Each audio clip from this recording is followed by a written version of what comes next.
से लटकाया गया। फांसी का फंदा एक था, गर्दनें दो थी। एक बाबा राम शरण दास की थी और एक मौलवी आमिर अली की थी। आज ये हिस्ट्री अगर आपको पढ़नी है तो अयोध्या में एक बहुत मशहूर जगह है जहां इमली का झाड़ वो आज भी मौजूद है, उसे कुबेर का टीला कहते हैं। आर्कियोलॉजिकल सर्वे ऑफ इंडिया ने उस कुबेर के टीले के पास इस हिस्ट्री को लिखकर एक बोर्ड में लटकाया हुआ है। हरियाणा में एक जगह है हांसी, वहां की हिस्ट्री है कि यहां पर दो दोस्त रहा करते थे। एक का नाम था हुकुमचंद जैन और एक का नाम मुनीर बेग था।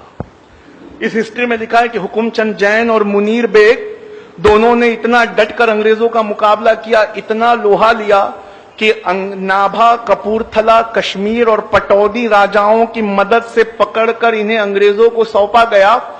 अंग्रेज चाहते थे हांसी की लोग हमेशा के लिए डर जाएं, उनकी हिम्मतें टूट जाएं, तो ऐसी अनोखी सजा आपको इतिहास के किताबों में कभी नहीं मिलेगी। हुकुमचंद जैन और मुनीर बेग को साथ लाया गया।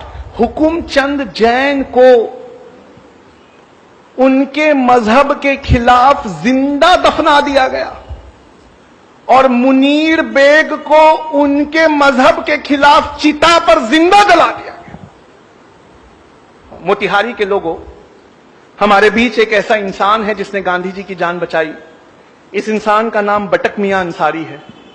बटक मियां अंसारी को ये काम सौंपा गया था कि वो गांधी जी को चंपारण सत्याग्रह के दौरान दोनों टाइम खाना खिलाते रहे। अंग्रेजों ने बटक मियां अंसारी के सारे परिवार को एक साथ किडनैप कर लिया और उन पर यह दबाव बनाया कि बटक मियां अंसारी गांधी जी के खाने में पॉइजन मिला दे। बटक मियां अंसारी ने उनके दबाव में जब ये कदम उठाना चाहा तो ऐन गांधी जी के निवाला तोड़ने से पहले बटक मियां अंसारी ने उनके हाथ से छीन कर वो डिश फेंक दी। जब गांधी जी ने पूछा तो रोने लगे। कहा अंग्रेज उद्योगपतियों ने कल मेरे बच्चे की लाश भिजवाई है, अगर आज मैंने आपको पॉइजन नहीं दिया तो एक और परिवार से ऐसा होगा जिसकी लाश मुझे भिजवा दी जाएगी। बटक मियां अंसारी ने अपने परिवार की परवाह बिना किए गांधी जी के हाथ से वो पॉइजन भरा कटोरा छीन कर फेंक दिया। ऐ मोतिहारी के लोगों, मैं उस वक्त वहां मौजूद था और मैं आज आपके बीच राष्ट्रपति बनकर आया हूं और गांधी जी की जान बचाने वाले इस बटक मियां अंसारी को उसके एवज में 50 एकड़ जमीन मोतिहारी में देना चाहता हूं। ये जिसकी स्पीच का टुकड़ा है वो हमारे भारत के पहले राष्ट्रपति बाबू राजेंद्र प्रसाद थे, जिन्होंने 1950 में बटक मियां अंसारी को जमीन का 50 एकड़ का टुकड़ा देना चाहा। बटक मियां अंसारी को वो 50 एकड़ जमीन कब अलॉट की गई तो लिखा है 1957 लग गए जमीन को अलॉट करते करते, तब तक बटक मियां अंसारी इस दुनिया में नहीं रहे। मपीला ये वर्ड है केरला के मुसलमानों के लिए।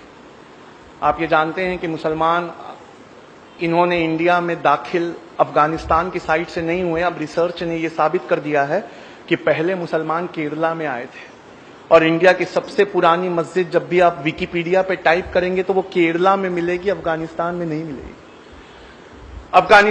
केरला के इन मुसलमानों को मपीला मुसलमान कहा जाता है। मपीला मुसलमान। इन मपीला मुसलमानों ने गांधी जी के असहयोग आंदोलन में बहुत बढ़ चढ़ के हिस्सा लिया। गांधी जी के असहयोग आंदोलन में हिस्सा लेने के बाद अंग्रेजों ने इन्हें बहुत जोर से कुचला, इतने जोर से कुचला कि क्या आप में से कोई बता सकता है जलियांवाला बाग में जनरल डायर की गोलियों से मरने वाले लोग कितने थे? 379।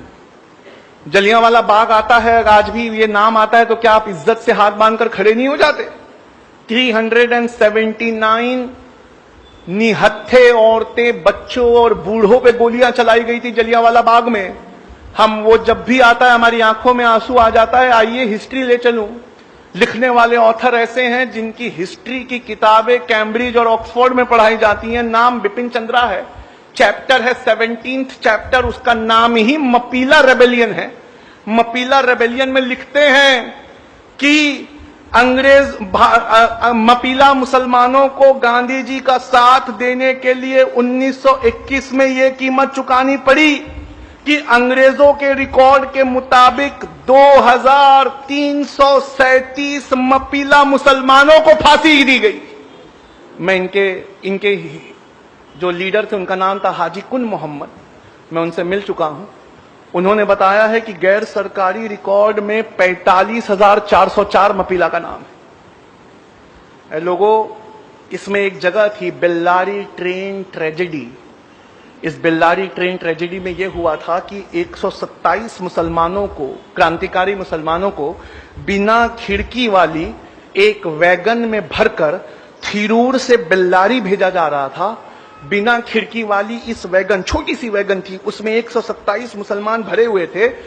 बीच का एक स्टेशन कोयम्बटूर पहुंचते पहुंचते 70 मुसलमानों ने दम तोड़ दिया और इनकी पोस्टमार्टम रिपोर्ट में लिखा है इनटॉलरेबल सफोकेशन, यानी असहनीय घुटन के वजह से ये मौत हुई। आखिरी इंसान जिसके बारे में मैं आज आपको बताना चाहूंगा वो अशफाकुल्ला खान थे। ये अशफाकुल्ला खान एक बेहतरीन क्रांतिकारी थे। काकोरी में चंद्रशेखर आजाद और राम प्रसाद बिस्मिल का साथ देने की वजह से पहले इन्हें अंडमान निकोबार के काले पानी की सजा हुई और बाद में वहीं सूली से लटका दिया गया।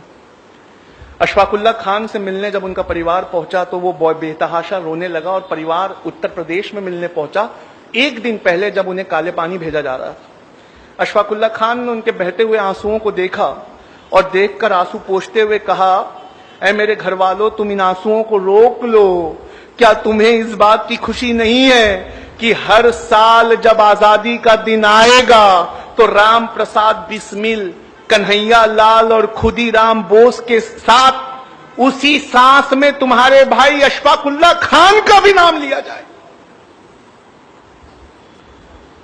गांधी जी से पूछा गया दांडी मार्च के वक्त, कहा गांधी जी, अगर अंग्रेज आपको दांडी मार्च पूरा होने से पहले गिरफ्तार कर ले तो आपकी जगह कौन लेगा? इतिहास में नाम दर्ज है, गांधी जी ने कहा अगर दांडी पहुंचने से पहले मुझे अंग्रेज सरकार गिरफ्तार कर ले तो मेरी जगह अब्बास तैयब जी लेंगे। और गांधी जी कहते हैं, अब्बास देखना जब मैं जेल चला जाऊं तो तुम्हारे मुट्ठी से नमक ना छूटे। 1932 में गांधी जी को नमक आंदोलन के लिए अरेस्ट किया गया तो हजारों की तादाद में पठान निकल कर आए और खड़े हो गए। इतनी हजारों की तादाद देखकर अंग्रेज डर गए और अंग्रेज पेशावर से भाग गए। 2 दिन बाद वो गढ़वाली रेजिमेंट लेकर लौटे तो किस्सा खानी बाजार में सारे के सारे पठान टस से मस नहीं हुए।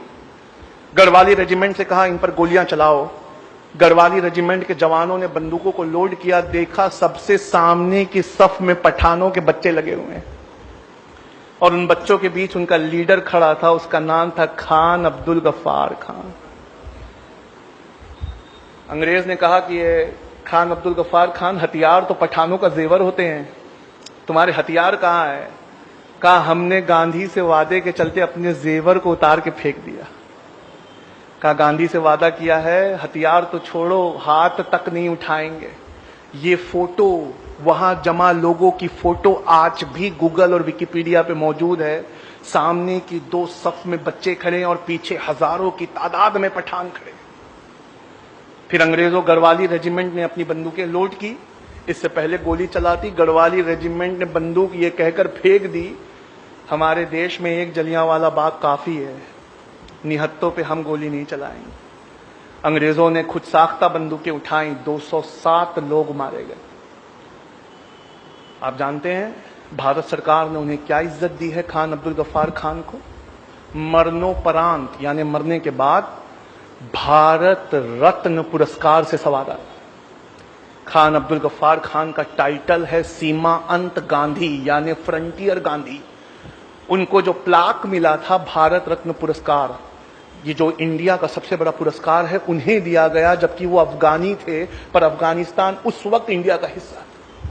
उस प्लाक में से मैं पढ़ता हूं, उस प्लाक पे भारत सरकार ने क्या लिखा है। उस प्लाक में ये लिखा हुआ है कि किस्सा ख्वानी बाजार के दिन अपनी बहादुरी, दिलेरी और गांधी जी से चलते वादे के मुताबिक हिंसा के विरोध में अपने हथियारों को फेंक देने की वजह से और 90 साल की अपनी जिंदगी में से 45 साल जेल में गुजारने की वजह से सीमांत गांधी खान अब्दुल गफ्फार खान को भारत सरकार भारत रत्न से नवाजी।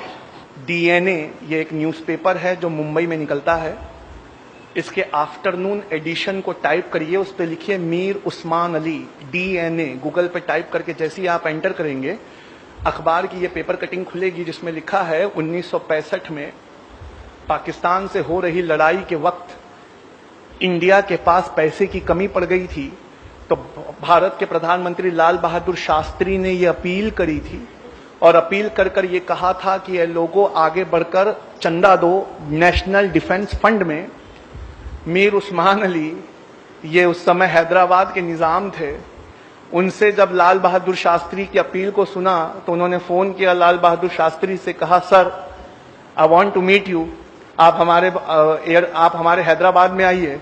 कहा देखते नहीं, वार चल रहा है। कहा सर उसी के जिम्मन में मिलना है, मेरे पास फोटो मौजूद है, आप असरा के व्हाट्सएप ग्रुप से जुड़िए, मैं आपको वो फोटो फॉरवर्ड करता हूं। लाल बहादुर शास्त्री हाथ मिलाते हुए मीर उस्मान अली से, क्या आप जानते हैं 1965 में पाकिस्तान के खिलाफ लड़ाई के लिए इंडिया के इतिहास का सबसे बड़ा चंदा दिया गया था। 2015 तक वो रिकॉर्ड टूटा नहीं है। इंडिया का सबसे बड़ा चंदा मीर उस्मान अली ने 5000 किलो सोना दिया था। 5 टन सोना लाल बहादुर शास्त्री के हवाई जहाज में बेगम पेठ एयरपोर्ट हैदराबाद में लादते हुए फोटो डीएनए अखबार ने छापी है।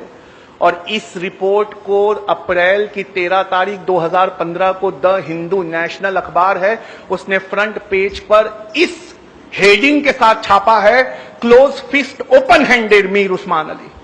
5 टन यानी 5000 किलो सोना, ये वो चंदा है जिस चंदे को आज तक किसी ने क्रॉस नहीं किया।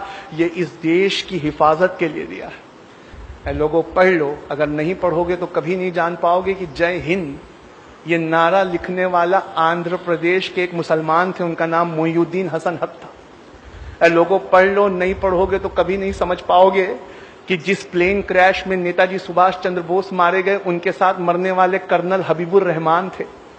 लोगों पढ़ लो, अगर नहीं पढ़ोगे तो कभी नहीं जान पाओगे कि तुम्हारे बुजुर्गों ने क्या क्या इतिहास में लुटाया है। किसी और की कोई गलती नहीं है, उल्टा मुसलमान कौम को हिंदू कौम का कर्जदार होना चाहिए कि हमारी हिस्ट्री को उन्होंने किताबों में बचा के रखा। हमने अपनी हिस्ट्री के लिए कुछ नहीं किया। वक्त काफी हो चुका है, मैं इस बात को अपनी यहीं खत्म करता हूं और प्रोग्राम के बाद मैं घर नहीं जाने वाला, मैं यहीं बैठा हूं। आप आके मुझसे ये सबूत देख सकते हैं। वमा अलैना इल्लल बलाग। बहुत शुक्रिया।